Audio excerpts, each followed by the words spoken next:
So I am about to repair a hole.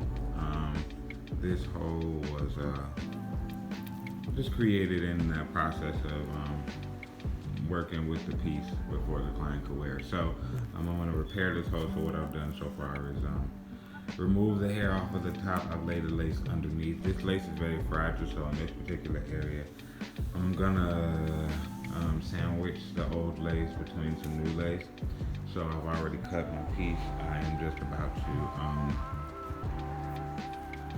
size it up. It fits about right. I'm gonna go trim off some of this excess, clean that up and make that a little bit neater. Let my lace pin it, and then that'll be ready for ventilation.